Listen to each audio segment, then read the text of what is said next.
you to know up front as we get into this conversation that what I'm going to be sharing with you is something that I believe is applicable to everyone. That whether you are going to be an apprentice and you're learning from someone else, or you're the person that's leading the conversation, both are people who can receive benefit from this. So let's walk through a few concepts, because I want to be clear about what we're trying to do here. And so let's start off with this posture. Every Christian has made the willing decision to be an apprentice. Every single one of us at some point, as we encountered God, as we encountered Christ, we said, my life would be better if I followed you more closely. And so we said, I'm going to follow you. Help me. I think about my brother, who is as a principal at a tough school in Little Rock. He loved and loves woodworking, but he didn't have access to that growing up. So in his adult life, there's a group of guys at the church that were master craftsmen who would make unbelievable stuff, and they all happened to go to the same church. My brother said to them, I really want to learn how to be a better woodworker, and this is what he did. Every Friday for 3 years, he would volunteer to work with these guys to learn the craft. Why? Because he wanted to. So why would you want to do this? Because you want to. My brother loves making stuff that he doesn't even use. He makes beautiful kayaks. I don't think he's ever been in a kayak. He makes musical instruments that he doesn't play because he loves the challenge of the craftsmanship. And some of you know what I'm talking about.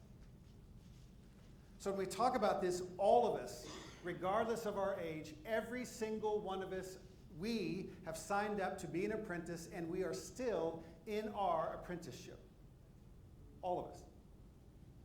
But some are farther down the line than others. That doesn't mean they're better. It doesn't mean they're smarter. It just means that on the trail, they are farther down the trail than we are. But we are all on the trail. So looking at this, we are all in our own apprenticeship, seeking to align our thoughts and our actions with God's will. That's the goal. The more experienced apprentice can be a source of encouragement and instruction to the less experienced apprentice. So if I've been doing this for a lot longer, I can tell you about a few things that might be helpful. I remember the first time someone taught me that when I'm doing the oil drain, to keep the drain pushed up so that the oil doesn't just leak out on your hand, because it will burn you. I probably would have learned it after I burned my hand, but it was helpful to learn it before I burned my hand. Little things like that. What does that imply? They've done this before. And you're going to learn it through the pain of life, but you are exercising wisdom when you learn it through someone else's pain. And so part of what we're looking at here, I want to be clear here, there are some of you who are farther down the road, even though you might be a younger age, but we are all on a road at which we can benefit from learning from people who've been farther. Let's go a little bit farther with this idea. Look at the scripture here. 2 are better than 1 because they have a good return for their labor. If either of them falls down, one can help the other up. But pity anyone who falls and has no one to help them up. Life is better when we're not doing it alone. I remember when I was in college, I got a call one evening from a girl who was a friend of mine, and she said, I don't know what to do. And I said, what's going on? She said, my boyfriend's been beating me up, and I don't know what to do about it. And I said, it sounds like you need a different boyfriend. About 30 minutes later, I got a call from the boyfriend who said, my girlfriend just broke up with me because of you. And he said, I'm coming after you. I won't be alone, and you won't see me coming. Don't you love that? Walking across campus, just looking over your shoulder. It was about a week later, sure enough, turned a corner, and there he is with his two friends. You know how you do. You do the math. I can take that one. Maybe this isn't good. And the guy's talking. And I figure if he wanted to do something, he would have done it, not waited. So he's talking. And so there's a moment here, and I'm just trying to figure out.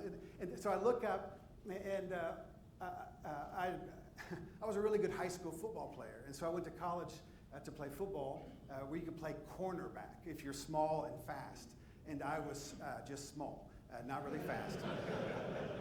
It's good to go to college to realize you were a good high school football player. And so I won't keep going on this, but it is funny to find the highlights of my career by looking at the best moments for the other team. And so that's where you'll find me making someone else's son very proud, someone else's mother very proud of their son, which was my role. And so that's what happened.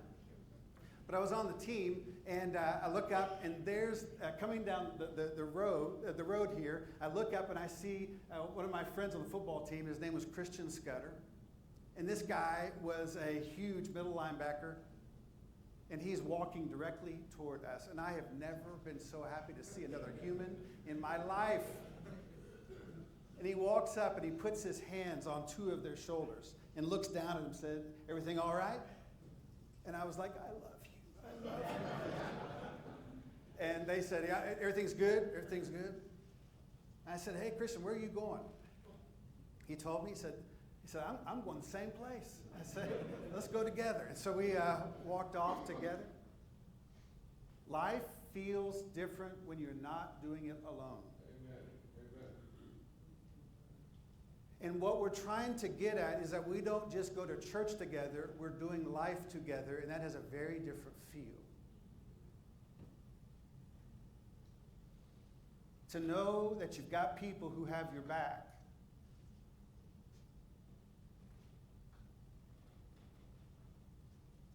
There's no other compelling reason to do life like this if we're not really going to do life together.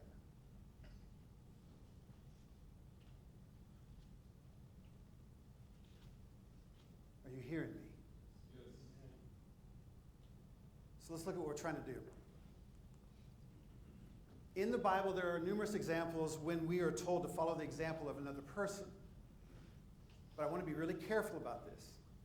1 Corinthians 11:1, follow my example as I follow the example of Christ. I'm following someone who's following Christ. My goal is Christ, not the person I'm following. Join together in following my example, brothers and sisters, just as you have us as a model. Keep your eyes on those who live as we do. This is where mentoring programs get messed up.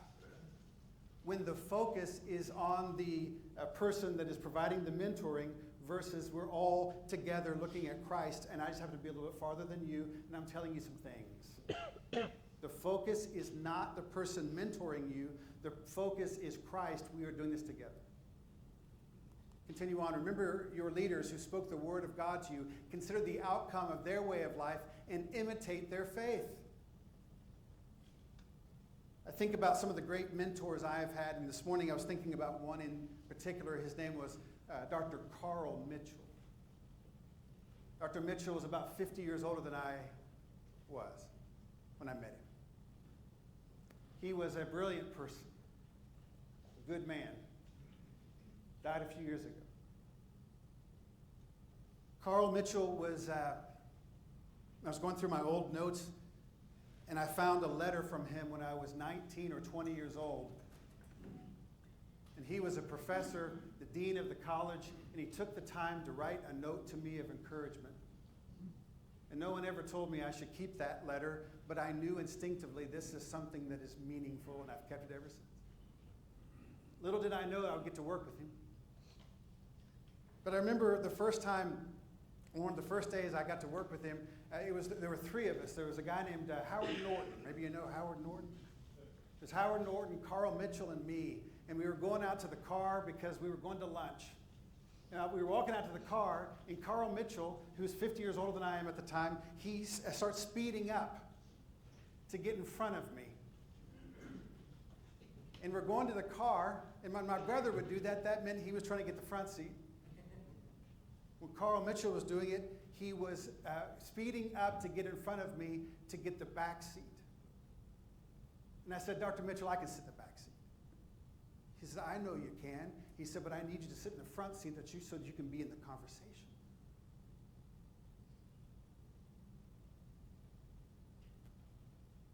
He would do that all the time. He would give up his seat of honor for someone else so that they could have the moment, because he understood that his role was to help someone else thrive. My good friends will do this when we go someplace. I'll say, don't let him Carl Mitchell you. And what that meant was, we're going to take the worst seat so that you can have the better one because of his example. Carl Mitchell worked with me when I was a young leader that had all kinds of promise, and my life was good, and here we go, and I'm doing all these things, and then I blew up my life. I lost everything.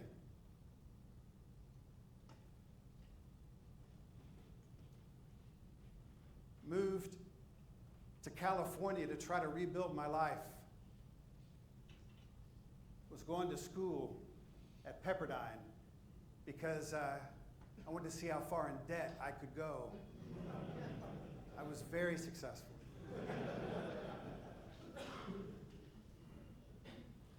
We have the lectureships at Pepperdine. I walk into the lobby of the main hall, which is their gym. I walk into the lobby of the main hall, and I have completely blown up my life.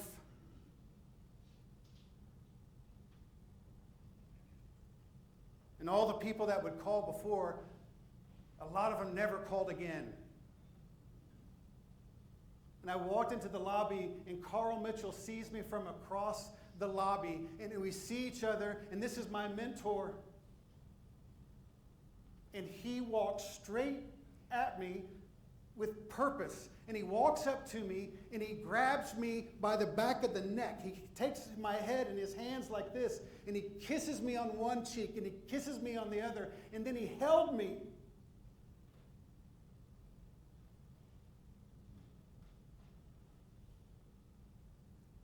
Not when I had it together, but when I had nothing to offer. That's a shepherd. That's the kind of fatherly love that we can provide somebody else, even when they aren't our kids. And I look at that and I think about this. Biggest mentor in my life would be my father. Many of you probably would say the same. But I remember talking to my father, and he said, you know, the hardest thing about being a dad, and his father became a good man, but he was not yet a good man when my dad was a kid. He came back from the war, and he was not okay. And he was not a godly man, and he was not a good man. And my dad grew up in a home that had a lot of abuse and hurt in it. Later, my grandparents would meet Jesus, and their life would be changed. But at that point, it wasn't. And my dad said to me, the hardest thing about being a dad is I don't know what a good dad's supposed to do. And some of you in here, when we talk about having great people in our lives to mentor us, you have not had that. But I want to be clear here. You can get to a good place going down a bad road. From the standpoint of, some of you know what you want to be because you've had good examples. Some of you know what you want to be because you haven't. And to be fair, it's a lot harder. But if you are sitting here this morning and you think, I haven't ever had someone like that in my life, then you understand the value of it perhaps more than anybody. So let's look at what we're trying to accomplish.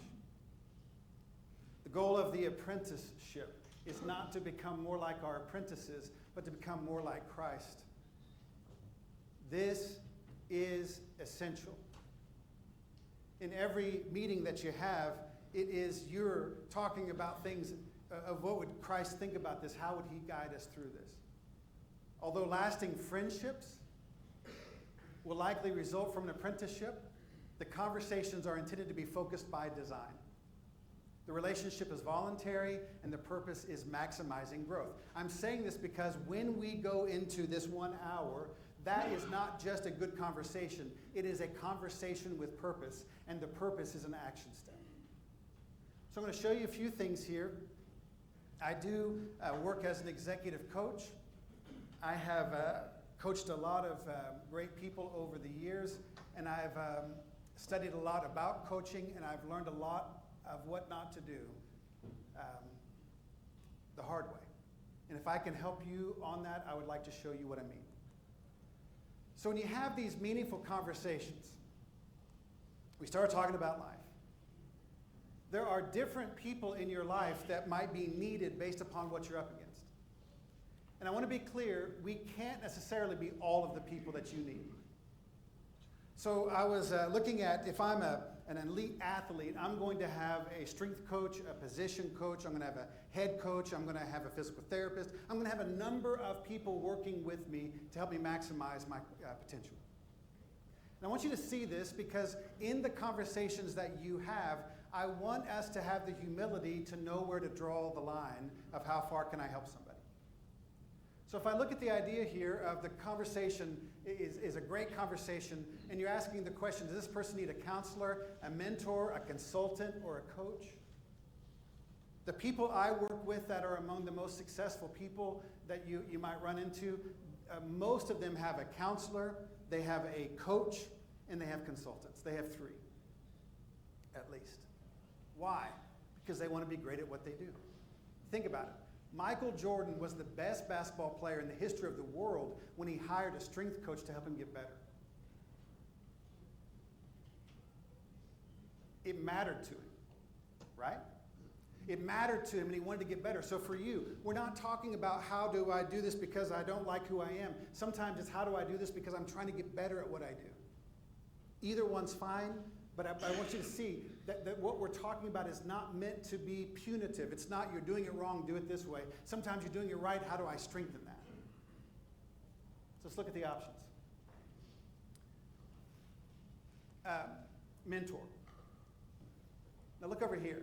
Jose is trying to balance life at home, work, church, and beyond. He's seeking an opportunity to spend time with someone who understands what he is going through and can share how they handled similar challenges. In this situation, Jose is looking for someone who is on the same road he's been on, who would understand, and that would be a mentor. A mentor is when we're seeking someone who has the guidance, provides guidance, wisdom, and advice from an experienced individual to grow in a specific area or career path. So if I am a vice president at a bank, I might go to a senior vice president or a president of a bank and say, can you mentor me because you have expertise in the field that I'm in? That's mentoring. Now the challenge of mentoring is I can only mentor you when I have been on the similar path as you, but I'm farther down the road. So I could be helpful to your life, but if you came to me and you said, hey, I'm really struggling with what to do with aeronautical design, which I don't even really know what that means. My ability to help you ends about right now. Why? Because that's not my field. I can't help. I don't understand it. So the mentoring option is valuable. It's needed. It's wanted. But if my mentoring only works to the end of my experience, what ends up happening is that the mentoring is only as effective as the mentor. And I want to show you something that might be better. Not always, but sometimes better. So I've got someone who needs a mentor. That's what they're looking for. Let's look at the next one. Joel and his wife recently had their first child. He is wanting to get some advice about life insurance and financial planning. He has a 401k at work and some life insurance. He saw a commercial about a 529 plan, but doesn't know if that is something he should do. You're sitting down at an Apprentice moment, and they're asking, can you help me with my financial planning? This is the equivalent of what Dr. McMillan experienced. Someone who wasn't qualified who offered assistance. Does that make sense? I want you to see this because what they're looking for is a consultant. They're looking for someone who can help me with a specific technical problem of what do I do here. I remember sitting down with somebody when I was probably 26, 27 years old, from our church, and I said this to him. I said, I'm not dumb, but I don't know anything about financial stuff. And I said, what is a mutual fund? And he laughed a little bit, then realized I wasn't kidding. And that man gave me an unbelievable gift. He said, okay. He said, let me explain it to you. He said, now this is how it works. He mentored me, but he also provided some consulting to me because he knew something about that world and I didn't know anything about it. I didn't grow up in a world like that one, and a lot of people don't. And so if I'm looking at this, that's a consultant. That's not necessarily what you're providing at all. Let's go a little farther. Someone needs a coach. Look at this one.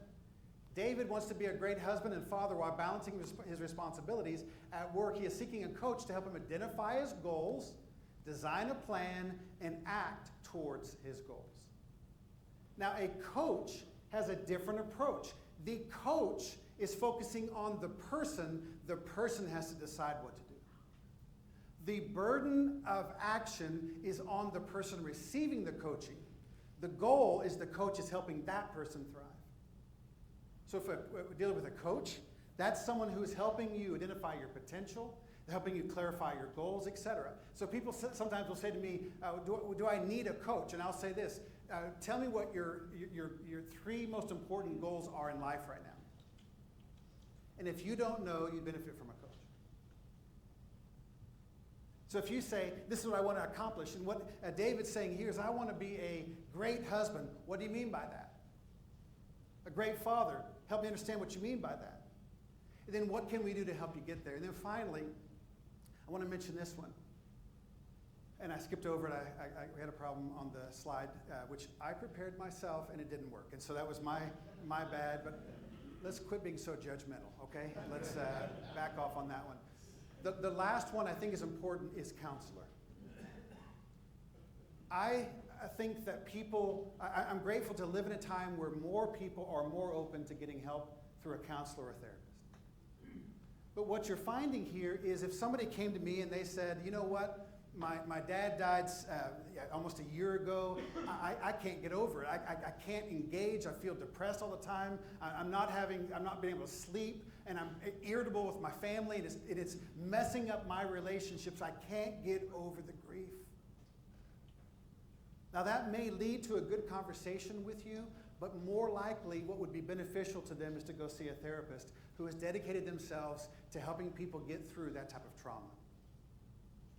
I want to point this out. Sometimes in the faith community, we think that someone going to a therapist somehow means they didn't have enough faith, and I think that is stupid.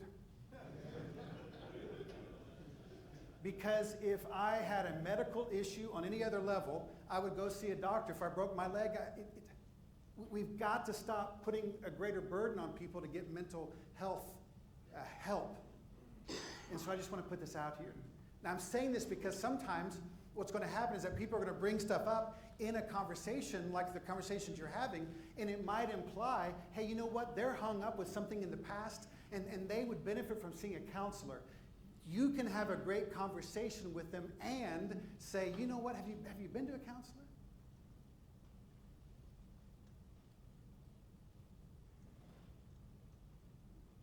For the vast majority of people, a good conversation with a friend has almost the exact same efficacy as a conversation with a counselor. But sometimes things are more complicated than that. I like working on my own car because evidently I don't mind spending more than I should. It'd be different if I worked on my own car and I was good at it. I'm not even good at it. But this week I had to take it in because my high pressure fuel pump went out, and that's shooting fuel 1,700 pounds per square inch. And I thought, that seems like something that would hurt me. So I watched a YouTube on it. And the guy said, well, before we get going, you're going to need some, you said you're going to need some fire extinguishers, you're going to need this. And I thought, this is a bad idea. But I still watched the YouTube all the way to the end. Then watched another one, and then concluded, we're going to have to call a professional on this one. So I took it in. Why? Because I can do some stuff, but there's some stuff I can't do. Would that be fair? So I want you to see this. So let's go into the idea of coaching, which is where I want to focus our time today. The International Coaching Federation is the body right now that is the gold standard for coaching. Coaching is not counseling. Coaching is not consulting. Coaching is not mentoring. Coaching is working with someone, and let's look at this definition. Coaching is partnering in a thought-provoking and creative process that inspires a person to maximize their personal and professional potential. Now, this is the reality. I grew up in the home of a football coach.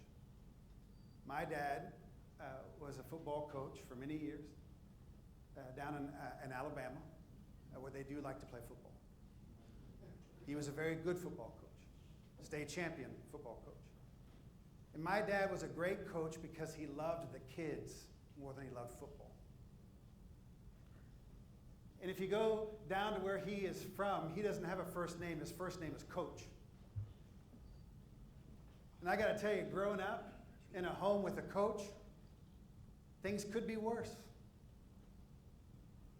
My dad, he would coach with great intensity, and then he would also preach at the church with the same intensity, and you were afraid not to listen.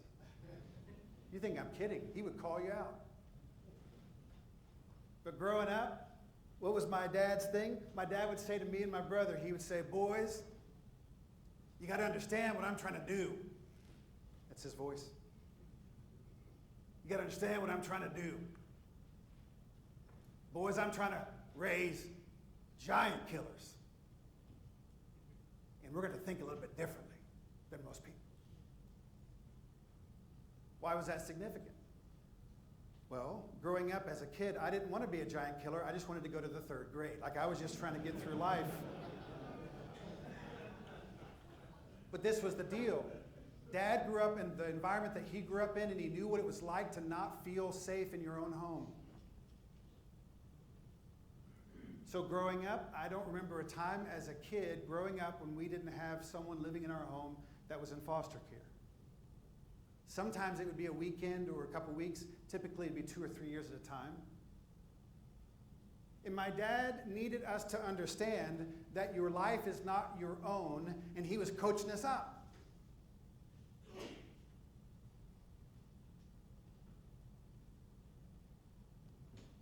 But here's the thing. If someone is coaching you up to go someplace you don't want to go, it is not going to work. They call it coaching for compliance. You got to do this, you got to do that, versus help me understand where you want to go, then help me understand how I can help you get there. Now, what I noticed watching my dad as a coach is that he did not coach every player the same. And let me tell you what happens when you coach every player the same. You lose a lot of games.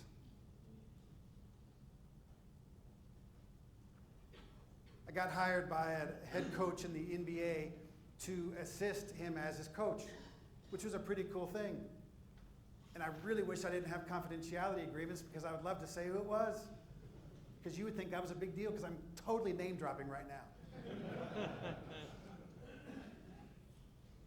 But I'm coaching this guy, so I have to go to the games, which they paid for, which was great, to watch the interaction.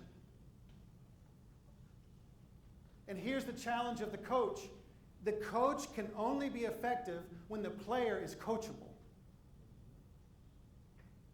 In the challenge, he had 3 all-stars that he was dealing with. You know all 3 of them. 3 all-stars that he was dealing with who had been told their entire lives, they are the best, they are the best, they are the best. But as their bodies are aging, their game is changing, but they're not changing with it. So they bring a fixed mindset into the game. No one's going to tell me how to play the game, which worked when they were at the top, but now they're not. And what's the problem? You can't coach somebody who doesn't want to be coached.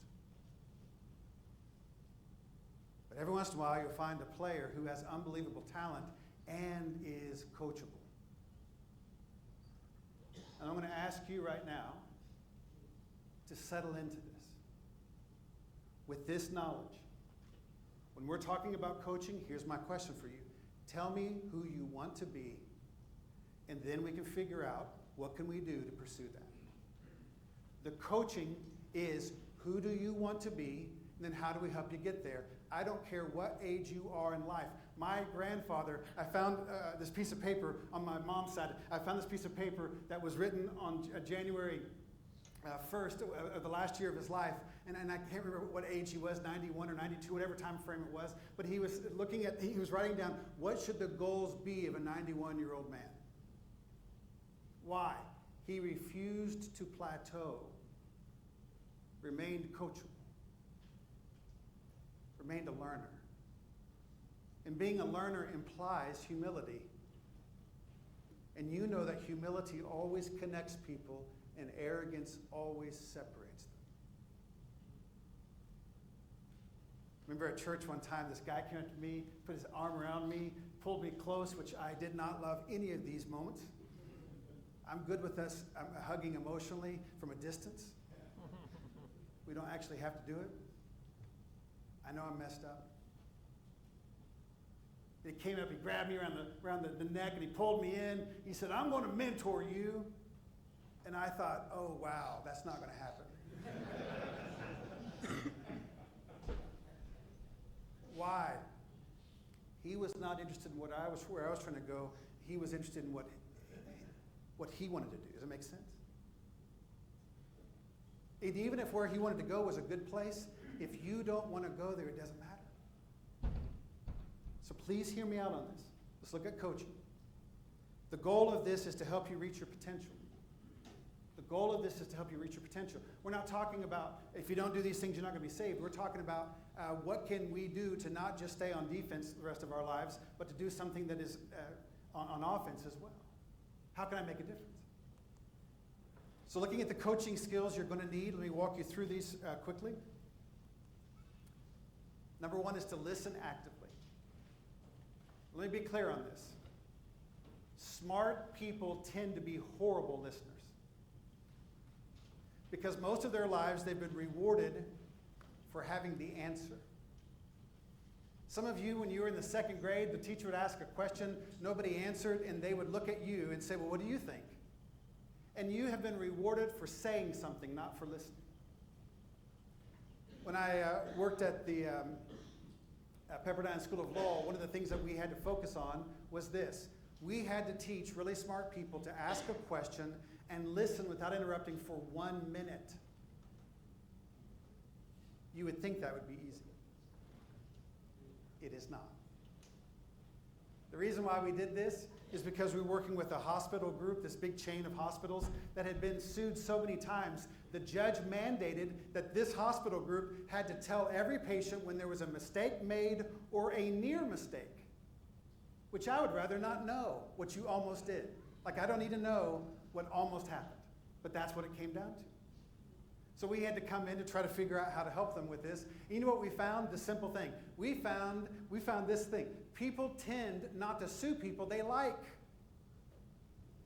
And we like people who listen. When was the last time you were offended by someone being too good of a listener? And I can't stand that guy.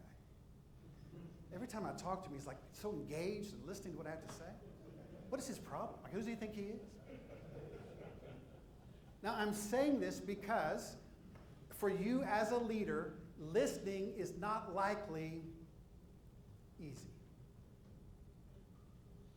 When I coach, I'm still not good at it, but when I coach, I actually write this on the top of the page. I write this: quit talking, exclamation point, exclamation point, exclamation point. And then I put listen, listen, listen. And I still struggle with it. But here's the first thing I've got to do. For me to be a great mentor is not me telling you more, it's often me listening to you more. So I got to listen actively. Look at this one. Without judgment or distraction. It can be a hard thing to listen to someone say something that you totally disagree with, But the goal is not to agree, the goal is to understand. So the first thing I'm doing when I'm a listener, I'm listening to understand, not to respond, not to agree. I'm just trying to understand where you're coming from. Me agreeing with you is not the point yet. It may not be ever. So the first thing you got to have, we're going to be working on, is how to listen actively. Second, I've got to use powerful questions, reframing of ideas, other techniques that you've used in your life to help you, your apprentice, gain new insights. I'm trying to raise awareness. Hey, you may not know this, or have you ever thought about it this way? And I'll show you some questions to ask you in a minute. Finally, cultivate trust and safety. Cultivate trust and safety. When I was rebuilding my life, I had to join a bunch of groups that help people rebuild their lives. Didn't have to. I wanted to. But you know what they said? They said, you got to tell your story. And they said, every time you tell your story, you cut your shame in half. And shame is what keeps you where you are.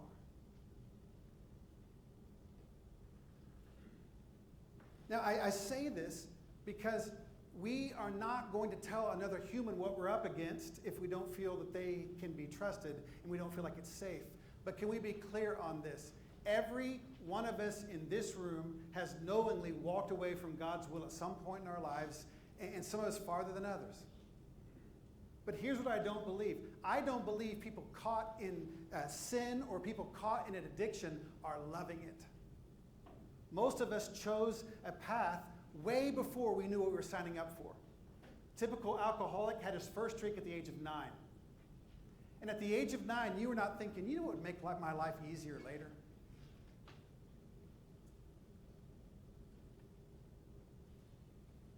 I'm saying this to you because the sins that we are in are often the coping mechanisms that we came up with because we couldn't stand the pain.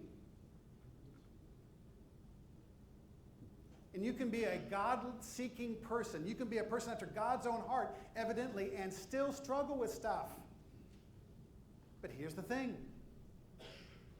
If you have nowhere to go with it, your world gets smaller and smaller and smaller and smaller and smaller.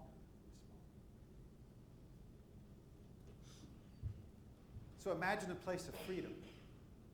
Imagine a place where I can be real. That requires trust and safety, that what you say to me is not going to go beyond this conversation. I'll show you the ethics in just a second. Here's what I'm going to ask you to do as you go through this. I'm asking you to coach as a coach. I'm asking you to mentor as a coach using coaching techniques. For the vast majority, unless you're a counselor, don't provide counseling. And for those of you who aren't dietitians or financial planners or whatever, please don't provide medical advice or financial advice to people when you aren't one of those things. You know, this is all you have to do. Hey, do you know someone who does that? Because one of the goals might be having a conversation with them. You don't lose any standing by saying, hey, let's talk about who you can talk to about this. But I'll tell you what, the regret you will feel when someone follows your lead to their financial burden or destruction is not one you want to carry around. So let's look at this. Here are the things I'm going to ask of you when we go through this. Number one, avoid conflicts of interest and manage boundaries appropriately. Because if someone tells you something that might be an advantageous thing for you, let's say in your business, this is not a business moment. I am foregoing the opportunity to increase my opportunity to do business in these conversations. So if a conflict comes up, I've got to be aware of it. This is not what we're talking about. This also means that you might learn something about someone else, and you're going to preserve that and keep it. So manage those boundaries appropriately. Managing the boundaries appropriately would be things like you are not the person responsible for being the accountability person in their lives, sending them texts constantly, are you doing this, are you doing that? You are not the police here. Let me say it differently. Let me just cut to the chase. Some of you remember back in the day when we had the Crossroads movement or the Boston movement or the International Churches of Christ. The big challenge of that was that so much of it was so good. But the problem was there was this mentoring relationship that got off the rails where the person lost the line of boundary. And so they were saying, well, what are you doing with your kids? What are you doing with your wife? What are you doing? And it was so controlling that it became unhealthy. Now I'm saying this to you because this is what can happen. And we're not trying to be the controller of someone else. We're trying to be the person that is enabling someone else to live their lives. Some of you have no idea what I'm talking about. Beautiful. Beautiful. But those of you who know what I'm talking about know what the danger of it is. Look at the second one.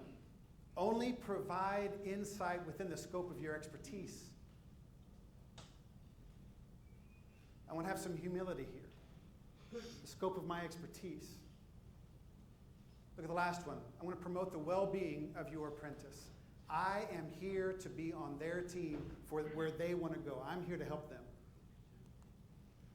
Look at the next one, and please hear me on this. You will lose all credibility, trust, and safety will be gone if you do not preserve confidentiality.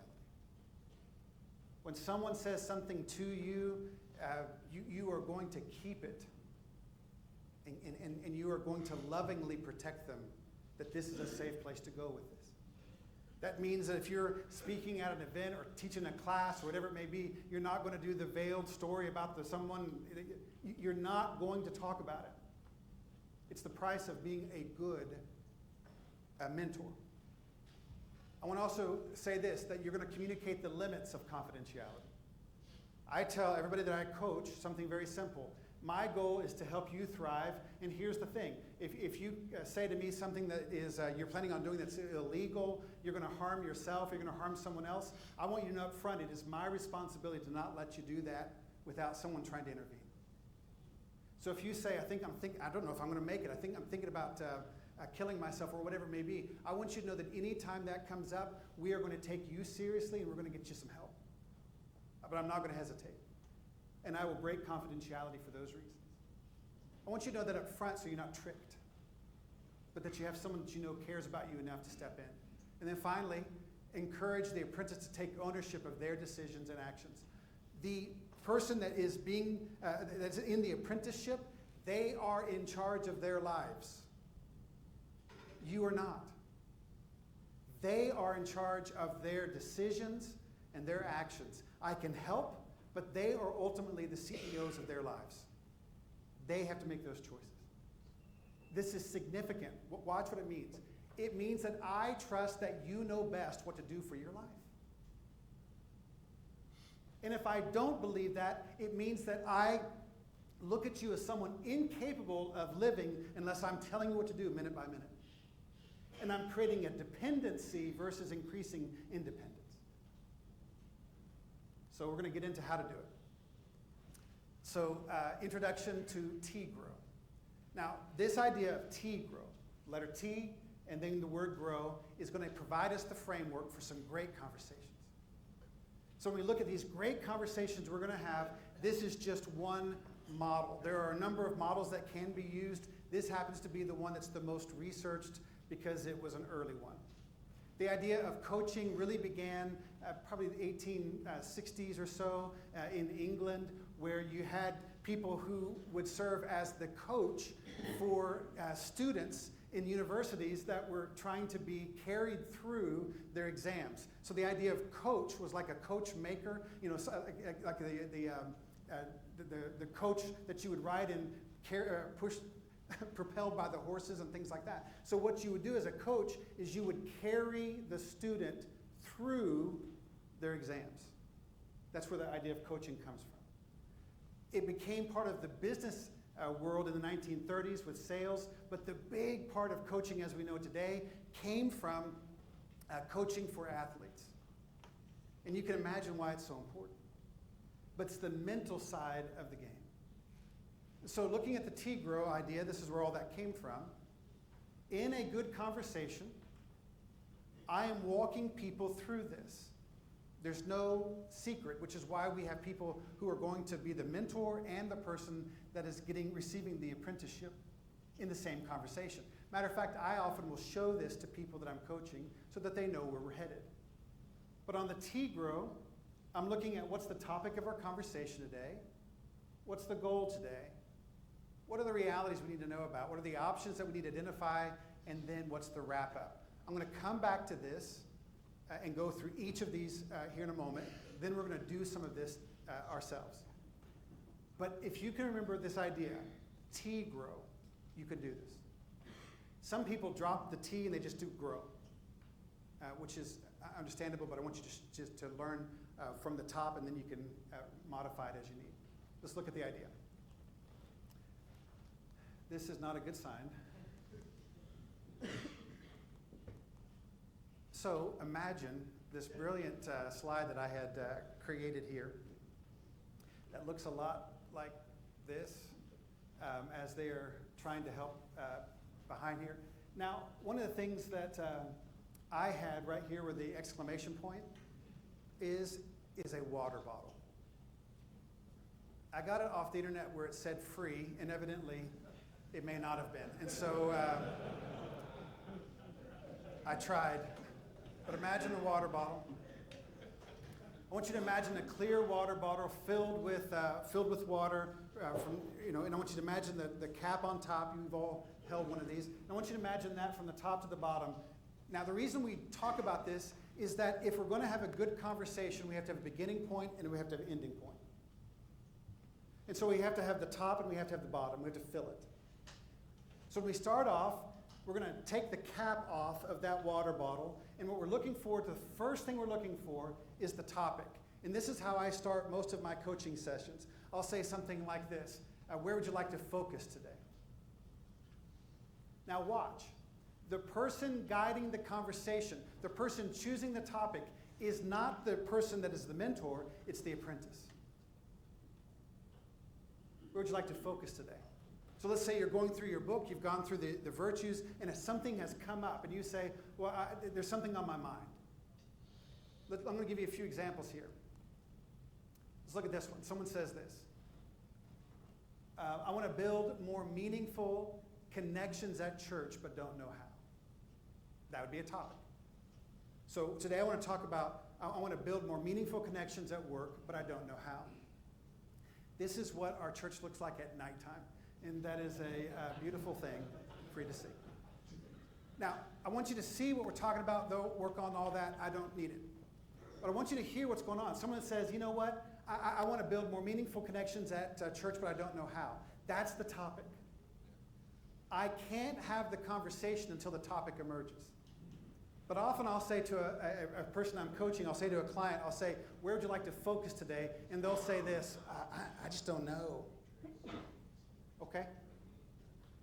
And if you'll do this, then why don't we just sit in this for a minute and see what surfaces? I have never had a coaching session when something didn't surface. So I say, okay, let's just sit in it for a minute. Let's sit in it for a minute and see what surfaces, and they will come up with something. It might be something like this: I want to build more meaningful connections at church. It might be something like this: I'm tired of having these just the anger I've got, the outbursts that I'm showing. I want to be a more patient person. I want to, and they're going to provide a topic. This is what I would like to talk about today. Now, as a person providing the mentoring, this is important because the mentoring is now not personality driven. I could meet with them for as long as they would like to meet because we're focused on them, not me.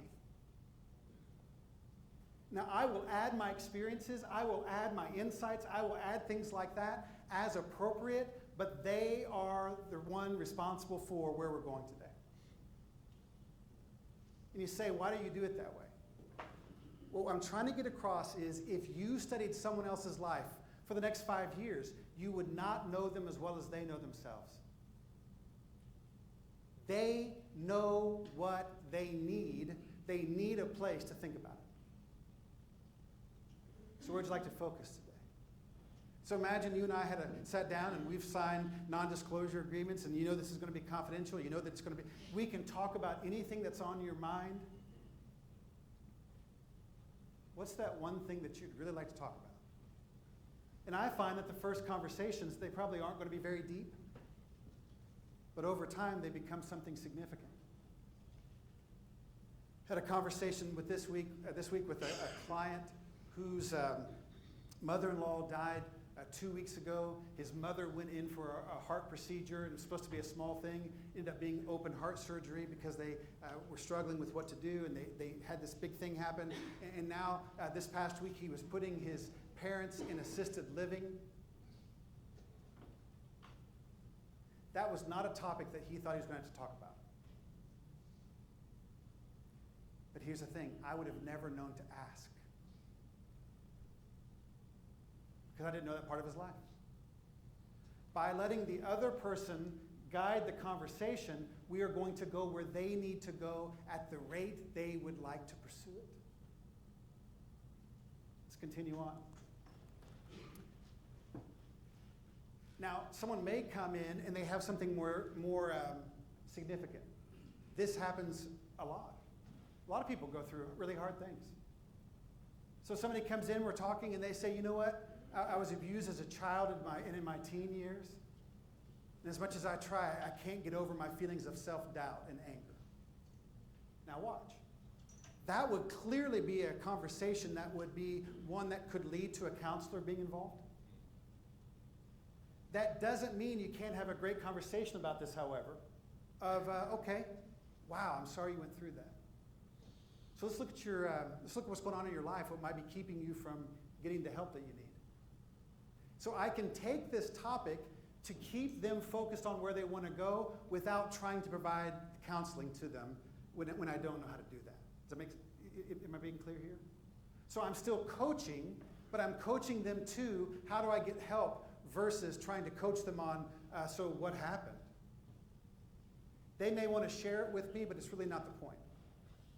If they want to share what they went through, okay. But the point is not, because the topic they wanted to talk about was, I can't get over my feelings of self-doubt and anger. And so I'd be asking, what are some options that you can think of that might help you get over that or to wrestle with that? And I promise you they're going to have the answer. Often we know what to do, but we have these competing commitments that we don't know how to get rid of one and go to the other, and what do we do? And that will come up. So the first thing I'm looking for is the topic.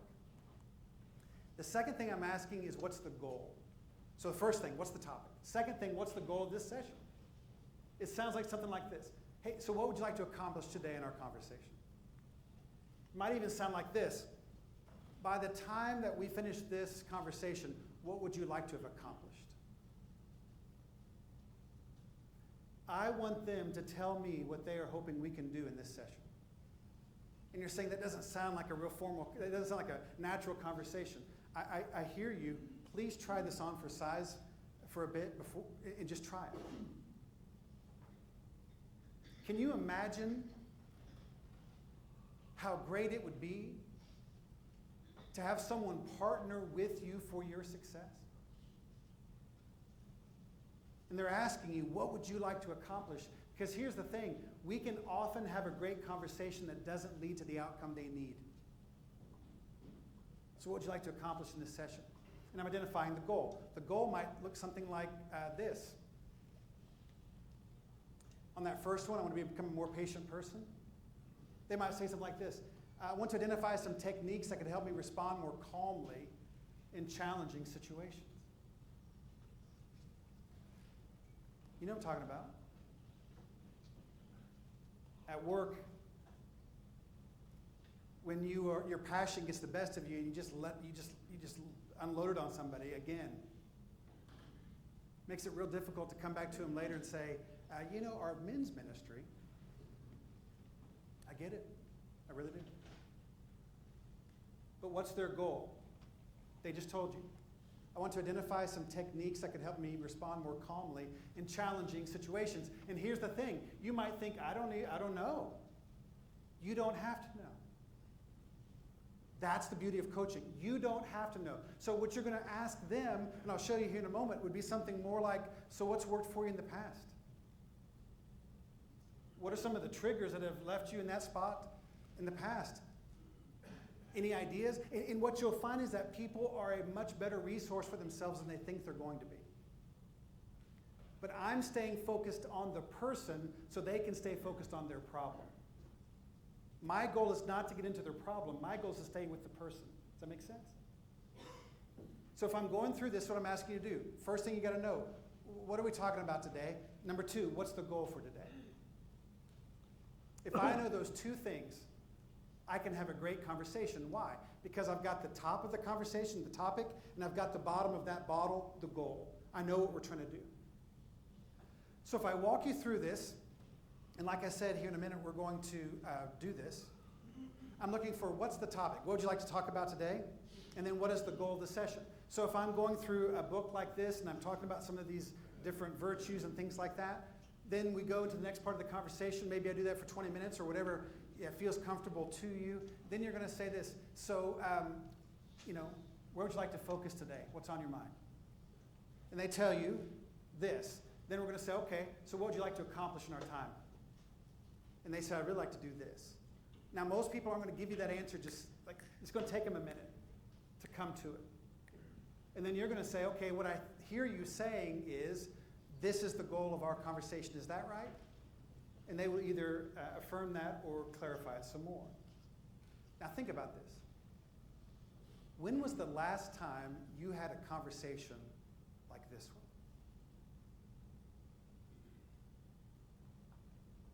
With someone dedicated to your success? When I think about my dad as a coach, it's so crazy. I can smell the grass from the field. I can see my dad running down the sideline in practice. This is practice, not even a game. When some kid got knocked down, jumped back up, got in the play, and made the tackle 15 yards down the field. In many ways, it was a horrible play. But to watch my dad get up and he would go at that kid and abuse, like he would just hit him in the head. Just go, that's what I'm talking about. And he's slapping him on the head and he's grabbing him like this. And he's celebrating with them. Now here's the thing about being a coach. You don't get to play the game. You are dedicated to someone else's success. And the only way you can succeed is if they succeed. And sometimes success is not limited to the scoreboard. I was talking to my dad recently, and we were talking about one of the games where he and another coach got into a fight. Like they didn't take swings, but they were close. And he said, we got into it. I said, what was that about? And he said, there was a guy out there, his name was Chris Mears, and Chris was a defensive tackle. And Chris was a really good defensive tackle. This was a conference champion team. And Chris was out there, and we had play 1, play 2, play 3. And then Chris is looking at the sidelines, and he's doing like this on his helmet, which says, Coach, I need to take a break. My dad's the defensive coordinator. He's standing there looking at Chris. Chris is looking at him. Chris is staring at my dad, who's responsible for this. He's hitting his helmet, saying to come out, and my dad is staring at him. And not saying, come on. The coach next to my dad, who's not even a defensive coach, is saying, Coach, Mears needs out. Coach. And my dad said, I see him. He said, Coach, get him out. My dad said, I see him. And they get into it, which is also traumatic when it's your dad on the sideline. And they're going at it. And then my dad finally yells at him. He said, I'm not taking him out of the game. And then he unloaded on this guy. He said, listen to me. If I take him out of the game right now, If I take him out of the game right now and he quits just because he's tired, he's going to learn how to quit every time he's tired. And he's going to quit in his marriage, and he's going to quit. And he went down the list, and like everybody's just doing the what is going on. He said, I'm not coaching him for football, I'm coaching him for life. And he did not let him out of the game. Why? Because he loved the kids more than he loved football. And you can love both, you know? Now, what am I trying to get across? What I'm trying to get across is that when you are in this role in somebody else's life, think about how few people in your life have stood up beside you and said, I'm with you, I'm on your team. And how much that means. So what's the topic? What's the goal?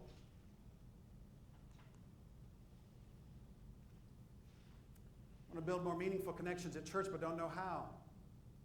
What's the goal? I'd like to create a plan of action to make some friends at church. Do you know how many people are here right now, not because they want to be in an apprenticeship, but because they want to do life with other people?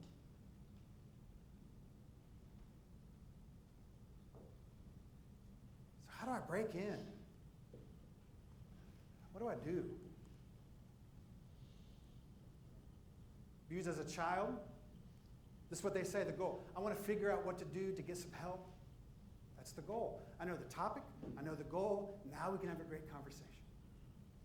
So when we get into the conversation, that's when we get into the T grow. Topic, goal. Now I'm looking for 3 more letters and we're almost done. Number 1, I'm looking for realities. What's the situation? Okay? Help me understand where you are right now. You want to get some help? Okay. Help me understand where you are right now. You want to make some more connections at church?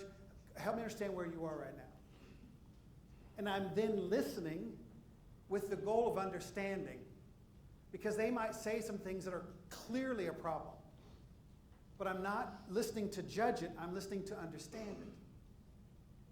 And so we start off by checking for the realities. What's the situation that we're hearing? So questions that I like to ask, what is important to you about reaching this goal? Why is that important to you? What is important about this? I love hearing what people say about that. You know, somebody says, my goal is to be successful financially. That guy that told me about financial stuff, I was 26, 27 maybe, whatever it was. He was 30, 31. Difference being at 30, when he was 30 years old, he received the responsibility for his first $1 billion to invest. He was responsible for $1 billion at 30. This guy made a lot of money, and I had never prayed for someone to make money before I'd met him. But this guy, I actually prayed that he would make more money because he knew what to do with it. And he told me, he said, my goal, and he didn't share this with a lot of people, he said, my goal is I want to increase the percentage that I give to the church by 1% every year of my life. Every year of my life, I want to increase what I'm giving by 1%. His ambition was that.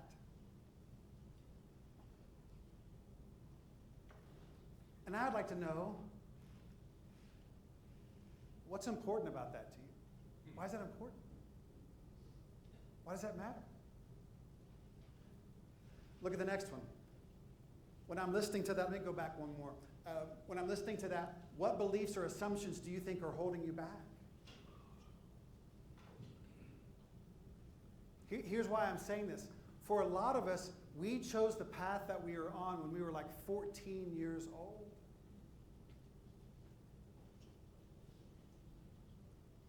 And we never went back to check if that was a good idea.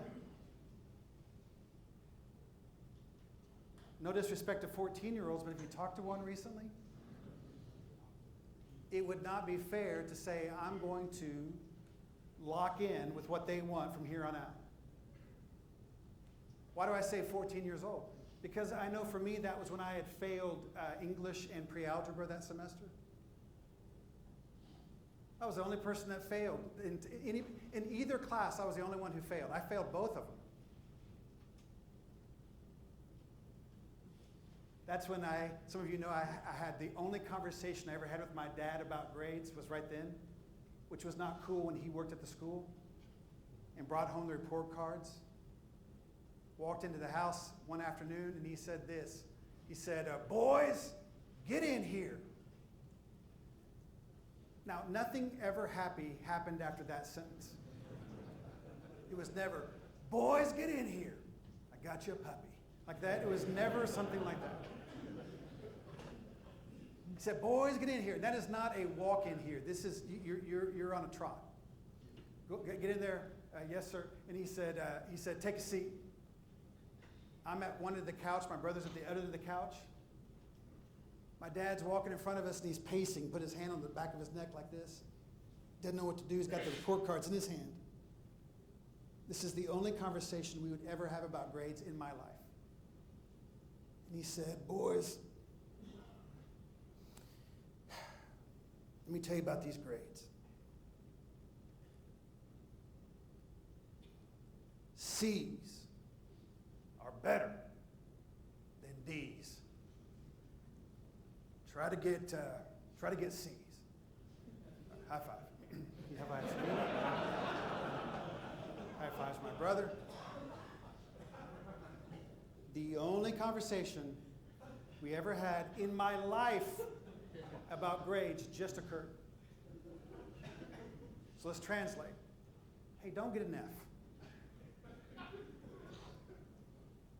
Now, you can get a D, but I'll tell you what's better than a D.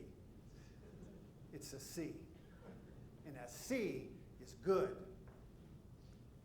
And a B would be surprising. And an A would cause suspicion. Now, where did this come from?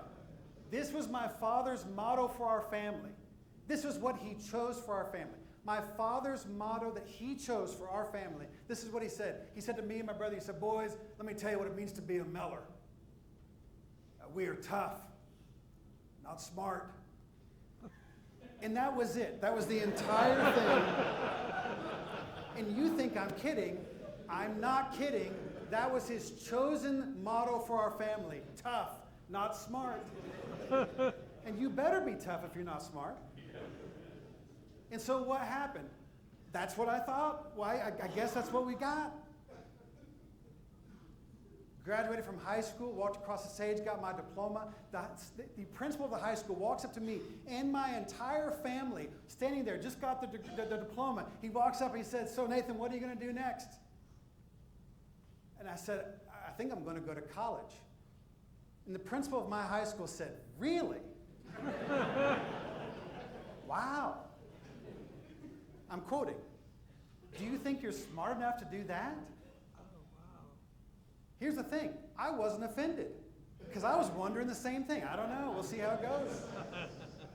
Now, why am I saying that? Because the decision to go down that path had been made at a time in which maybe that wasn't the issue. But what do? You stick with it because you didn't know to question it. For me, it was with a coach, Dr. D. Carson. Dr. Carson changed my life when I walked into her classroom one time and she made me come to the front of the room and she put her finger in my face and she says, Nathan Meller, I know who you are. She had been to some campus event that I had been a part of. With her finger in my face, which I still do not love that moment. I don't love it when people do that. Puts her finger in my face and she said, I know who you are. And she said this. She said, I think you are gifted and do not know it. Watch what she did. She said, I expect you to make an A in this class, and this class is not easy. Sit there. And I said, yes, ma'am. Sat down, leaned over to a girl next to me, and I said, do you have a pen? Got a pen? Can't ask the same girl for two things. So I leaned over to another girl and said, got any paper? Got paper? And I wrote down everything that woman said. Why? Because I sat there in my seat, never in my life having heard a sentence like the one she just said, I'd never heard a sentence like that about me, and she just said it, and I sat there in my seat wondering,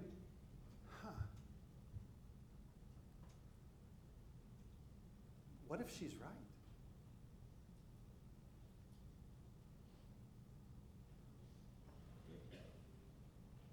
It's the reason why I believe you can change your entire life in a single conversation at the right time. Now, here's the thing. I can change my mind. It doesn't mean I'm going to be able to change my habits overnight. It's going to take some time. And here's what I want to be clear with. We often have sincere desires to do differently, but that doesn't mean we're going to be able to do it consistently until we learn a different way of doing life. And that's why we need each other. So I want to find out the realities. What's going on? Where are you right now? What do you think? How do you think your life? I'm messed up here. How do you think your life would be different? I have no idea what I was trying to write there. How do you think your life would be different? It was a C-level thing, so just back off. Not everybody grew up in a smart family, and so how would things be different in your life if you were successful at this? Because here's the thing. We have to envision the success before we can get there. When I started my doctoral program, the grade that would get you kicked out of the program was a grade that I thought had been a pretty good one in a previous life. I was scared to death. Much less at the law school when you're competing against these other smart kids who seem to come from a different place than I came from. I was in school, grad school, for a couple weeks when I went to the bookstore and I bought 2 empty frames for 2 degrees I did not have and would not have for a few more years. I put them on the wall because I had to envision a different future before I could live it. You know what you're doing in that role as a mentor? You're helping people see things that they might not see otherwise. So then we say, okay, that's what you want. Then we're going to go to the next thing. We're going to look at what are your options. So based on what your goal is, based upon what your situation is, so what are your options? What can we do to get closer to where you want to go? And to be clear here, the step closer to the goal may be a very, very small step, and that is fine. The goal is movement, not necessarily the speed yet. But I ask questions like this. What lessons have you learned from past experiences that might help you in this situation? What have you learned about yourself in other areas of your life that you might be able to apply here? You've done hard things before. What happened then that you might be able to use now? Or questions like this. What do you think could be the next step forward? Now watch this one. When people tell me, this is what I think I could do, I will often ask them to cut that in half or to cut what's in half. I like to ask this question. What's the smallest step you could take towards your goal that you're willing to commit to in the next 2 weeks? And I'll show you this in a minute. We're about to wrap up the idea. But I want you to see what's happening. So what am I going to do? I'm going to get what's the goal of what's the topic of our conversation? What's the goal of this conversation? What's the reality? Where are you right now? What are some options? Now watch. The options come from the person that is receiving the apprenticeship. They will say this to you. You say, so what are your options? You know what they're going to say? Well, what do you think I should do? And I'm going to ask you not to let that be, to not be an invitation to tell them what to do yet. You're saying, I can think of a lot of things. What I'm looking at is what do you think the option would be, and hold off. Now watch. If they don't know what to do realistically, they just can't get there, that's when you're switching to more of a mentoring role. Let me give you 3 options. But I still want them to decide. They have to own this or they will become dependent on you versus gaining independence for themselves. So I ask, what do you think is the next step forward? They're going to say what they want to do. And that leads to the way forward or the wrap-up. That question is one of my favorite ones. What's the smallest step you're willing to commit to doing? I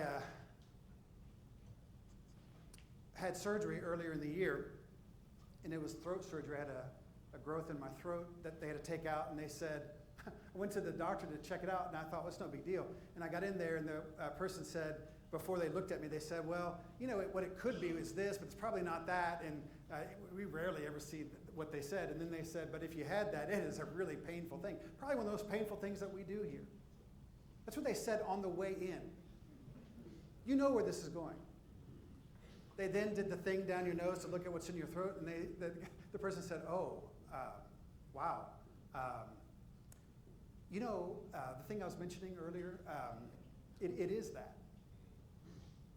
And I thought, you need like coaching or something, because this could have been done very differently.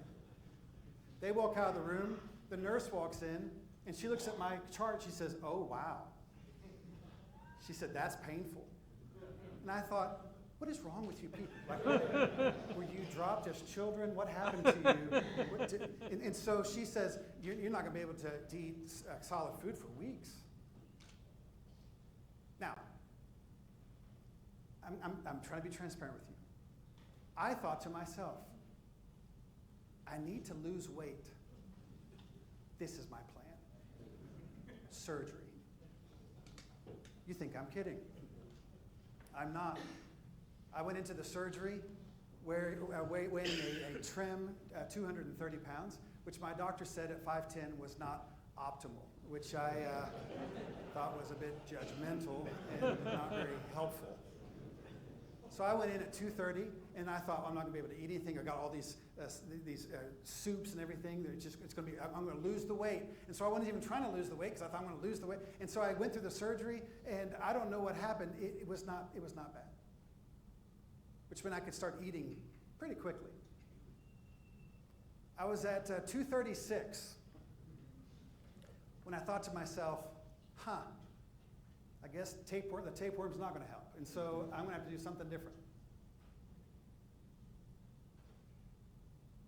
And I went to my doctor, and I said, let's talk about that Ozempic thing.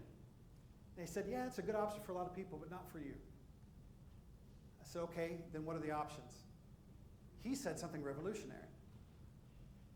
Not eating as much. Which I thought, that doesn't sound right. What are the other options available? Because I got to tell you, one thing that I'm the world's best at, if you want to make seafood gumbo, if you want to make crawfish etouffee, I'm your guy. And I like to make it a lot because it's comfort food to me, and evidently I need a lot of comfort. Problem is, it's not good for you. So I hired a dietitian. We set some goals. I'd like to point out that I'm at 219 right now. I know you're thinking I'm too thin. I get it. I get it. Now I'm just, I think they called it morbidly obese now, but I'm on my way. Now I'm saying this to you because the path to losing weight for me, and the issue for me is health. I mean, whatever. And I'm not trying to judge anybody else. I'm just saying for me. But the path was not a path that was unknown. I knew what to do.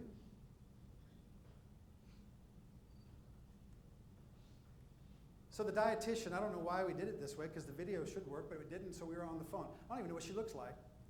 I don't know how old she is. I don't know anything about her. And so if she walked past me on the street with just two people, I wouldn't know who she is. But that voice has now been the voice in my head when I have to go to the accountability thing every month and tell her what happened. And just having someone cheer me on has helped a lot.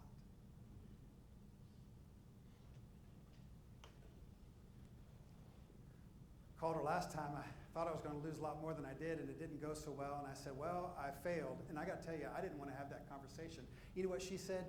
She said, you know what? But look at what you're doing. And she started talking about this encouraging stuff. And she said, you can do this. She said, okay. And I said, okay. So next time we get together, I'm going to be at 215. She said, 215? That's great. Why don't we go ahead and say 217? She said, I'm more concerned about your direction than your speed.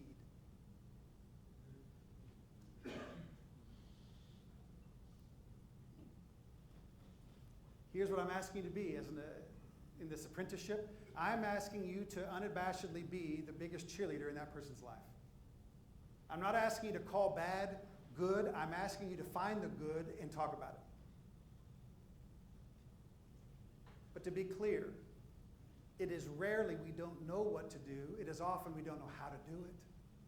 And it's not because you're a bad person. It's often because of competing commitments. It's what they call in the science of this, developing an immunity to change. It's really tough. It's a lot easier when you got someone walking alongside with you. So here's what I want you to do. I want you to get into your groups of 2. If you've got a table where there's a group of 3 instead of a group of 2, I'd like for you to vote one person off the island. I'm kidding, don't do that. And so if you've got a room, a table where you've got 3 instead of 2, what I want to do is have one person be the observer of the other 2, and we'll rotate around. I will say this, if you have that, the observer often is the one that learns the most, just observing this. What I want you to do is to engage in a conversation, and we're going to start off with the first piece of this.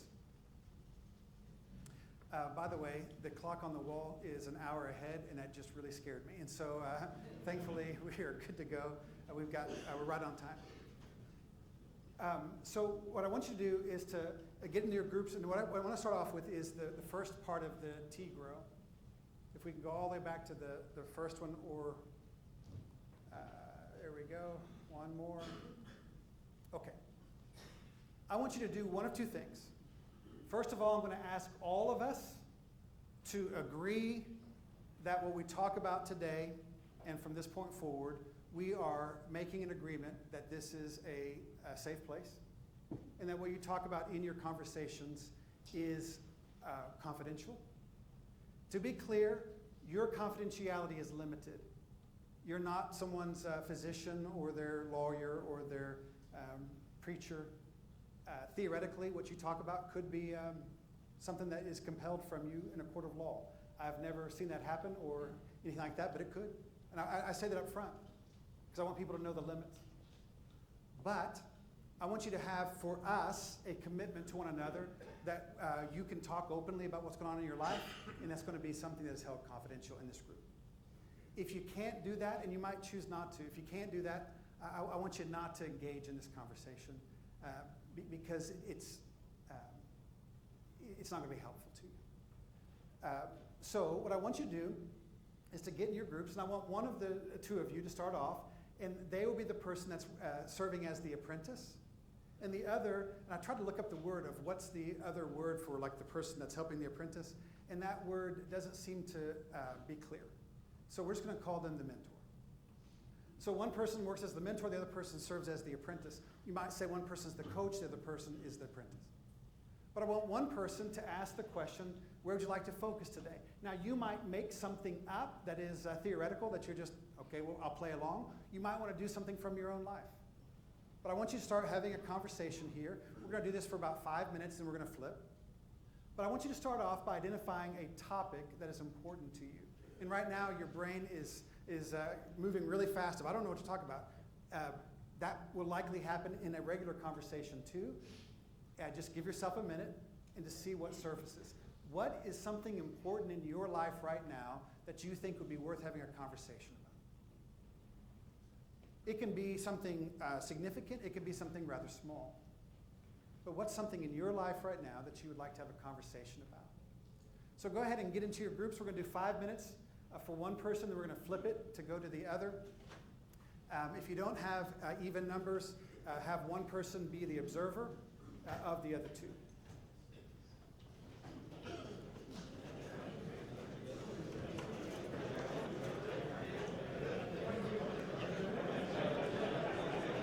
One-minute warning, 1 minute warning. 1 more minute.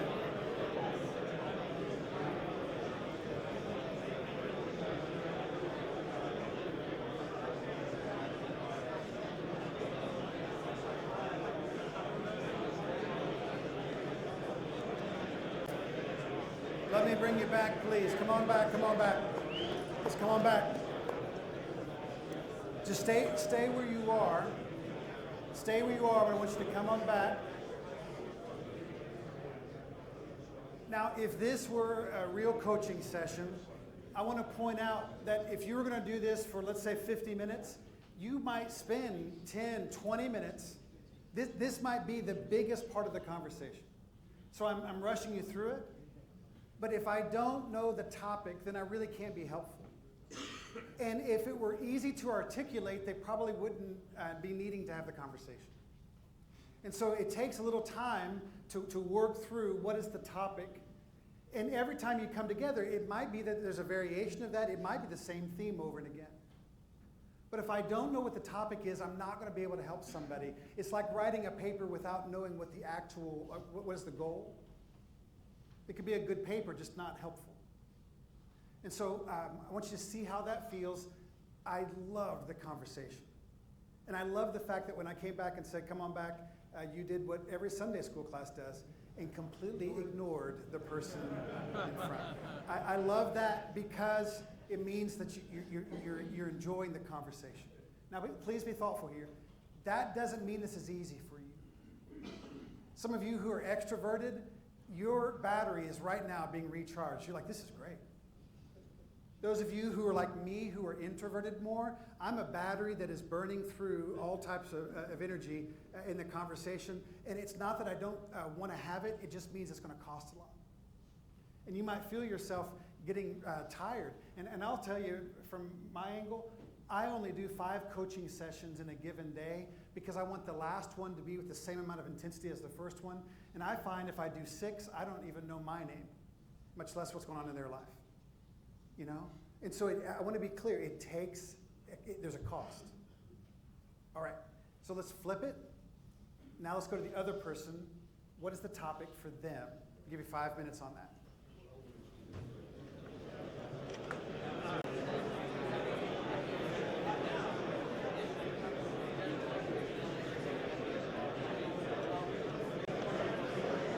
All right, come on back, please.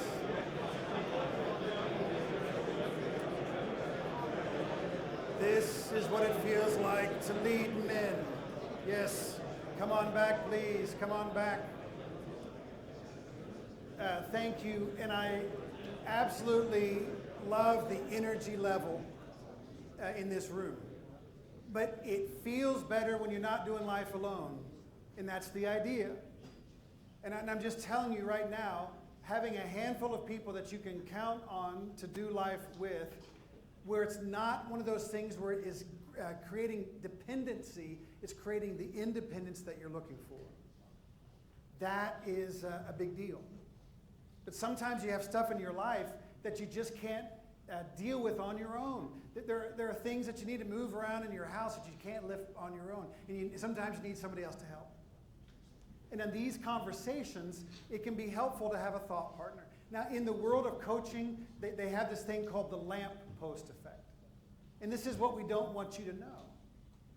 But the lamppost effect is this. We believe that coaching helps people have a much better life. But if you would spend 50 minutes every other week talking to a lamppost about the future for your life, it would also be helpful. Because we don't have time to think.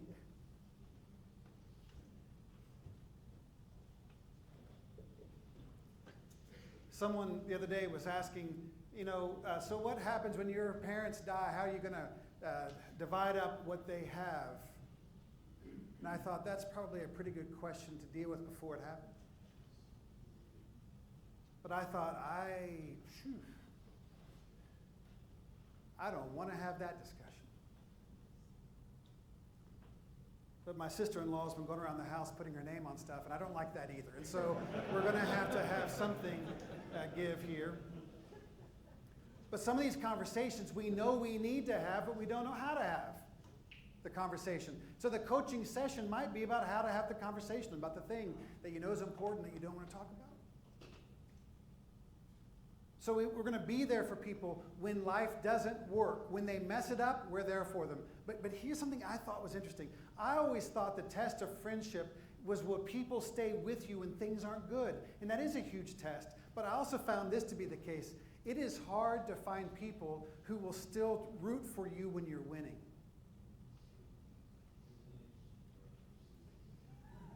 I had a friend of mine, this is crazy, but I had a friend of mine, he called and he said, hey, I got a new jet. You know how it is, you get a new jet. And this is the funny thing, I think you think I have money, don't you? And so he's talking to me about this, but here's the thing. I thought to myself, you know what? Who do you call when you get a new jet? And I thought, I want to be the person that can cheer that on. Isn't that amazing? High five. Because I don't want their success to limit their friendships. Now, I'm saying this to you because I need for us to be available on either end of this. When they mess it up, we're there with them. When they got the unbelievable thing and they're telling you, you're not going to believe, and you're struggling a bit financially, and they're going to say, you cannot believe the bonus I got. And you're doing that is great. That's great. I love that. I love that. You don't work as hard as I do, and you make a lot more money than I do. That's fantastic. I'm telling you this because that's the role you're saying, I'm in for it. Please hear me on this. Because there are going to be things that other people in their life take for granted that you long for, and they don't know it because that's not the role that you play in their life, vice versa. That's what you be aware of. So the first thing I got to do is I got to know the topic. If I know the topic, I am well positioned to do some real good. But now let's go to the second part. The second part, the top of the bottle and now the bottom of the bottle. Imagine this cup with no bottom. It just keeps flowing through. It doesn't help. We can't build it out. But I got this bottom here of, we're going to identify now what the goal is. So we learned the topic. Now, if we were going to have a great discussion, what would you like to accomplish in this conversation? So go back in. We're going to give you 5 minutes on what the goal is, and then we're going to flip and have the other person do the same.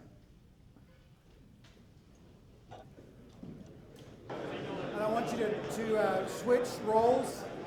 I want you to switch roles and have the other person do this for about 4.5 minutes. So go ahead and switch. We already switched once. This is the first time. That was the switch, wasn't it? First time, second. Okay. Quit judging me. Quit judging me. All right, come on back. Come on back, please. I lied to you. I lied.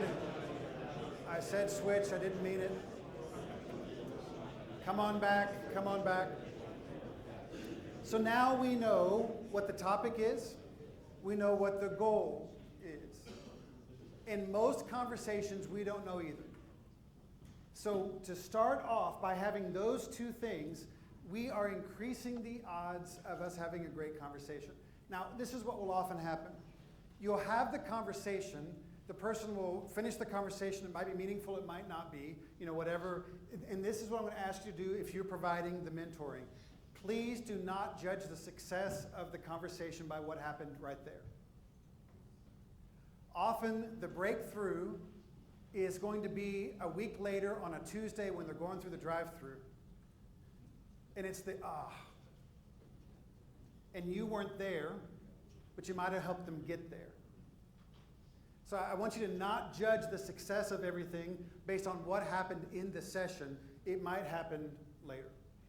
And then you also find this. When you talk to them later and they had the breakthrough, and you say, so what was it? And they said, it's what you said. And they say what you said, and you think, I never said anything remotely like that. And then you nod your head and say, yes, I'm very wise. And that sounds like something I would say.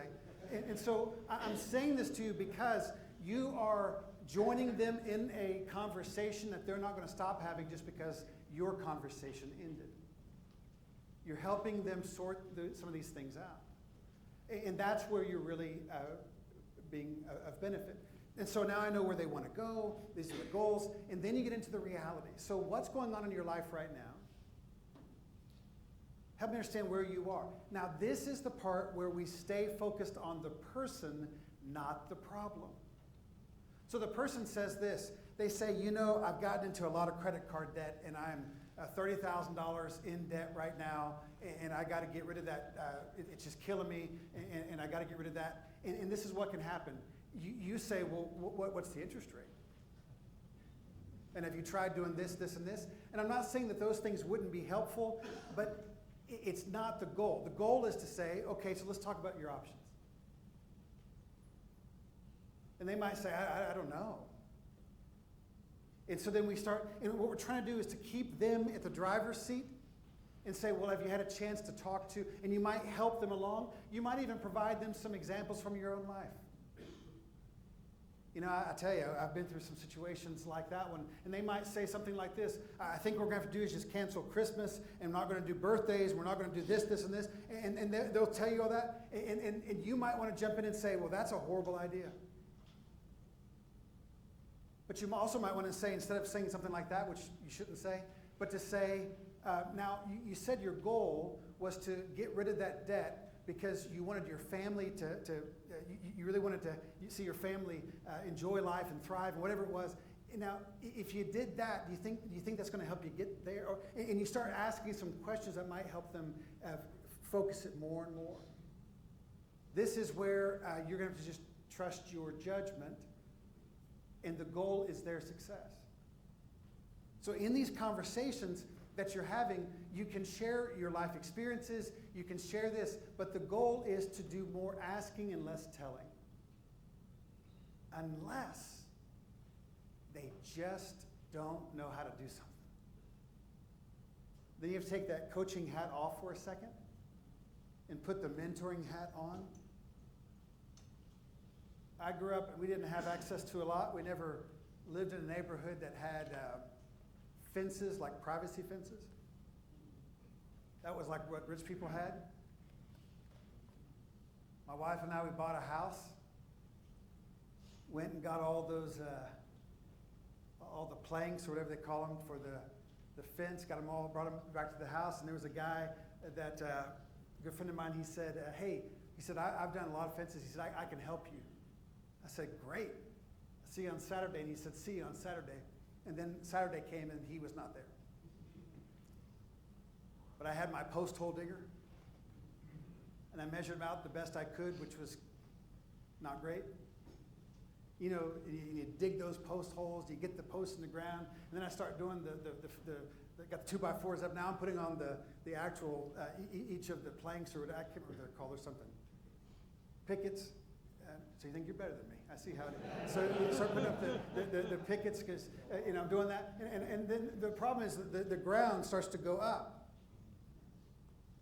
And I'm doing I don't know what we do now. So I just kind of did a stair step and kind of had the top, like, reflected what was happening on the ground. I was proud of myself until that friend came over.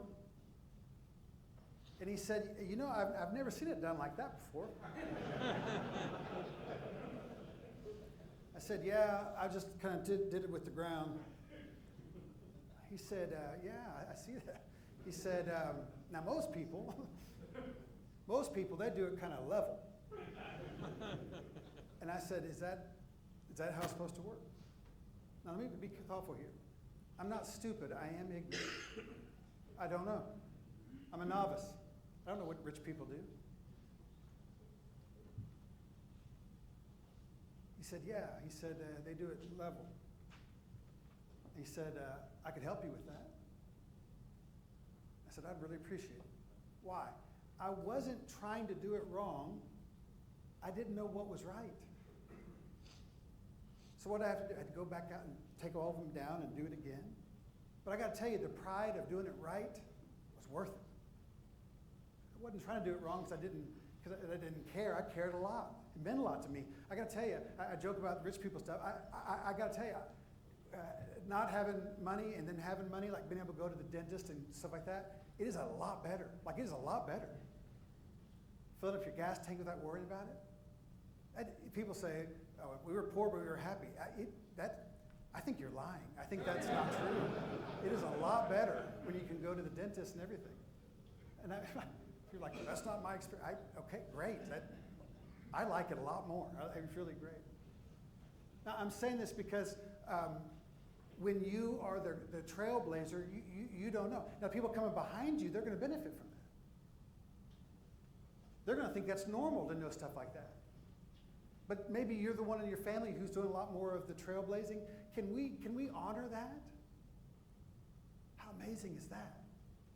Because none of us got where we are by ourselves, and people helped us get where we are. So every once in a while, we're going to run into somebody who needs some mentoring where we're saying, hey, let me tell you how to do this. And that is also a gift. But I want us to see the difference between they don't know how to do it and need some instruction versus they know what to do and they need some help getting from here to there. These are different ideas. And I want to be thoughtful about that and ask you to keep the coaching hat on for as long as you can before you jump into the mentoring. And I know these words are moving around in our culture right now, but mentoring is I'm telling you what to do because I'm farther down the road than you are. Coaching is I'm helping you get where you want to go. And you want to have both options. So looking at the idea of I'm looking at your reality and then I'm trying to come up with your options with you. What do you see here that might be helpful? And then finally is the action step. Now, to be clear, in every coaching session, the goal is an action step. Sometimes it might just be a way of thinking, but what I would ask is that we are trying to end with this is what I'm going to be doing in pursuit of my goal. Now, one of the reasons why I think this is valuable, they did a study on when is counseling helpful. Like how long do you need to go to counseling before it starts to change your life? And what they found when trying to identify when does it help, what they found was that counseling began helping people when they made the appointment. Because I'm having some hope. And so the wins might be small, it doesn't mean they don't add up. And if I'm talking to someone and all they do is win, no matter what. If all they do is win, some of you got that, but if that's all that's happening, I'm having a hard time believing that. I remember when I was in a meeting with Mike O'Neill one time, who is a great mentor to me and a man I love very much. I was in a meeting with him. I was a brand new executive at the time, at the ripe old age of 34, which I don't think he knew how old I was. And so I was in that room, and we were going around the table, and he said this. He said, I want us to go ahead and talk about what we hoped would happen this year that didn't work. He said, if we reach all of our goals were too small. And we went around the room and talked about what we tried that didn't work. And I had never been around someone like that before. That a loss can be a win if we learn through the process. And we're going to have some losses. We're going to have times where we hope to do it differently and it doesn't work, and we try and it doesn't. And I'm telling you right now, that's part of what it means to get better. But the loss is redeemed when we take it as a learning experience. What can I learn from this? And I'll tell you, you might go for the rest of your life and struggle with the same thing. The fact that you have stayed in the struggle means something significant about who you are. That struggle that you wish you could just shake off, that you can't, that struggle that stays with you your whole life, that struggle, the fact that you didn't just give up, says something about who you are. And it's worth it. And so looking at what we're trying to do, I'm going to give this back to Lee here in a second. What we're trying to do is this. We're trying to remove the filters and to have meaningful conversations with someone else. And if we do it right, please hear me, and I mean this with humility, I really do. If we do this right, you don't have to be, if we do this right, the coach does not have to be some overly impressive person. They have to be an available person. But the success of the apprentice is often based on the ability to have a conversation with another human who cares.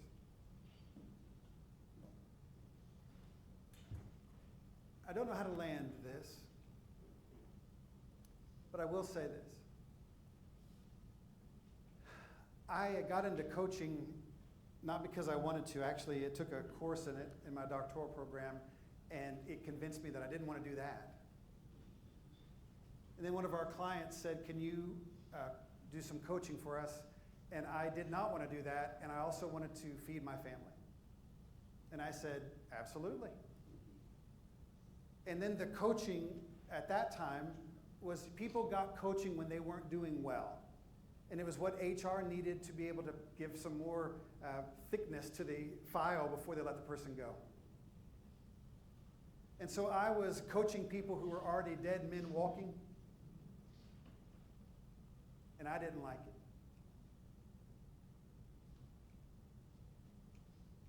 Because the person that I was coaching, if I said, what's your goal? Their goal was not to get fired. There are times when I get it. So I stopped coaching. Then I was working with a company here in town, a publicly traded company, a big company. And I did a thing for them, and then their CFO came up and he said, I want you to be my coach. And I said, I don't really do coaching. He said, but you are now, because I want you to be my coach. And I said, I don't really do coaching. He said, great. When do we start? And then he said, I said, okay. I said, let's meet a couple times. And he said, how much did you charge and the whole thing? And I didn't know how to answer any of those things. And this guy was great at what he did, and he was not satisfied with where he was. He wanted to maximize his life. Earlier when Dale was talking about being in the Tetons, I'd never been to a national park until I was in my 30s. I didn't know really what they were all about. And started going to the Grand Tetons, which is 1,190 miles from here, by the way. And if you haven't been to a place like that, you ought to go. And you're already paying for it. It's a national park. You can go without paying a whole lot, you know. Thank you. Appreciate that. When I get to the Grand Tetons, I don't have to use an alarm clock. I get up as early as I can. And I stay up as late as I can. Because I want to squeeze every bit of life out of those days. Which implies it's possible to live like that.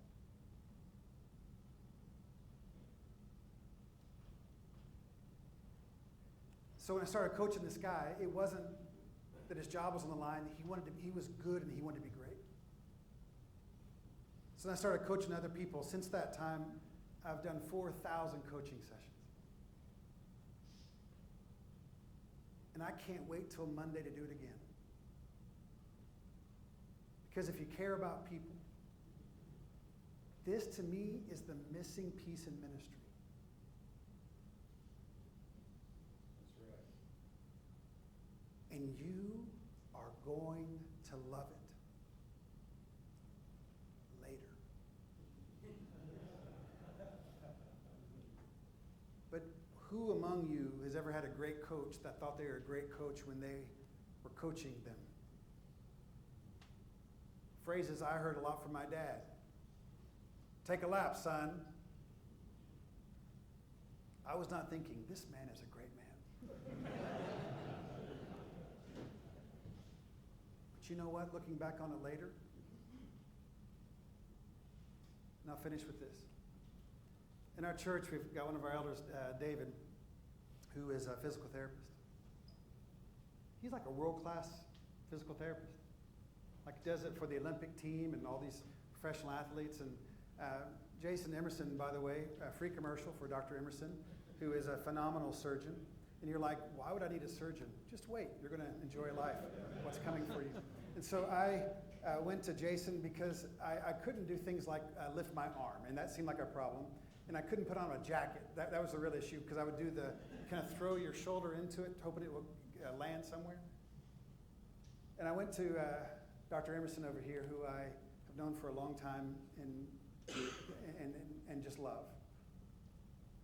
And he did the surgery, fixed my arm, fixed my shoulder. What he did not tell me was what physical therapy was. I had no idea. I get to physical therapy, I sit down, this old guy sitting beside me, and his physical therapist walks up to take him back, and he said to the physical therapist, looks at him, he said, you know the difference between a physical therapist and a terrorist? And I'm like, what are we talking about? What is going on? And he said, you can negotiate with a terrorist. And he got up and he followed the guy, and I thought, what are we about to do? I really didn't know. And so we get back there. My schedule's a mess, so I end up having 5 different physical therapists. All were trained, all were good at what they did. And I had one of them, she would kind of hold my arm. I still don't know what we were doing. But she would kind of hold my arm and rock it, but I didn't feel like it was doing a whole lot. Had one guy that was great when he wasn't on the phone, and he was on the phone the entire time. And so we had that guy. He was the one I said, hey, when this is done, when we get done with this, I said, so what can I expect? And he said, I don't know, maybe 80% of what you had before. And I thought, I don't want this person to touch my arm again. And then there was David. David would hurt you.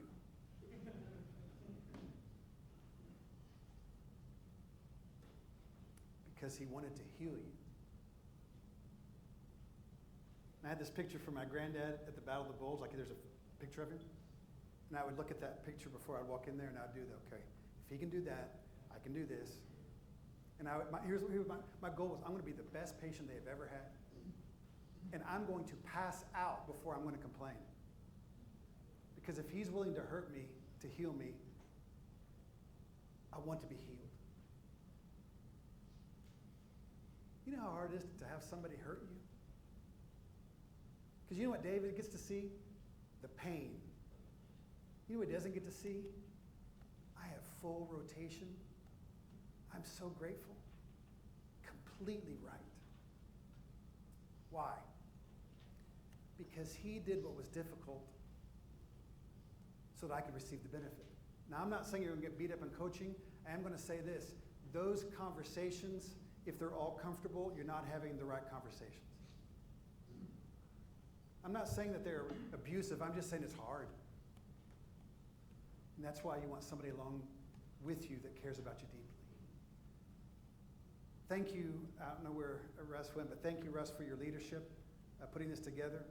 I just love that guy, and I love how thoughtful he is, and how, as a quiet leader, he just brings people together. Well done, Russ. Thank you very much.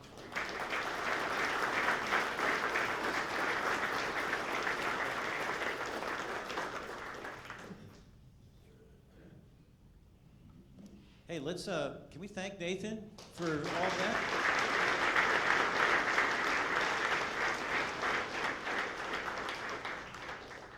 Yeah, man, that was so good. Thank you so much, Nathan, for all of that. Earlier I said when you see me, you probably think we're going to sing. We're not going to sing yet. I'm actually got a couple of things I got to talk about, and we'll sing later. But here, before we do that, though, just imagine 20, 30 years down the road at Memorial Road, after a program like this, after mentoring between men has been going on for 20, 30 years in this church. It's incredible, guys, when you think about the strength of passing our faith on, passing the wisdom down to other guys, passing wisdom across the table for 20, 30 years. This church is going to look different in a very powerful, strong way. So I'm so thankful. I look out here and it's amazing that we have like 120 plus guys out here. Just awesome. You guys are interested in this, and this is important enough for you to come. I'm so glad that you guys have come today. It made me think also when Nathan was talking about following Christ. Like that is ultimately, we have each other to follow, but really ultimately we're looking at Jesus, keeping our eyes on him and following him. And I thought about our new mission statement here at Memorial. I wonder if you can say it with us. Our mission is to imitate Christ by living good lives, doing good works, and sharing good news, right? Helping each other imitate Christ is huge. I was thinking about, there are a couple of guys that when I lived in Norman, when early 40s, turned 40, somewhere in there, I can't remember, it's been so long ago. But I met these guys at church, and these are they invited me into Bible study. And so 2 guys that were in their 80s and me sat down every Monday and we studied the Bible for an hour and a half or 2 hours every week. Did that for about 6 years. Every week, just pouring into each other.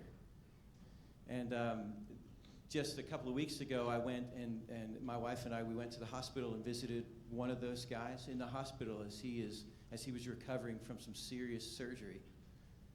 He's struggling. Went to the other one's house the other day, sat in his living room for about 2 hours visiting with him as he's battling cancer, hoping to get through this next year. And my conversation has flipped to, man, what questions do I need to ask these guys? Like, this is my time to really spend the final time with these guys, because they meant so much to me and always will. And you have no idea the impact that your life will have on another man. You just have to keep going. You got to keep pouring in. So just want to encourage you guys to consider, man, the importance of what you are here for, the importance of your life in somebody else's life. Just do it. Just keep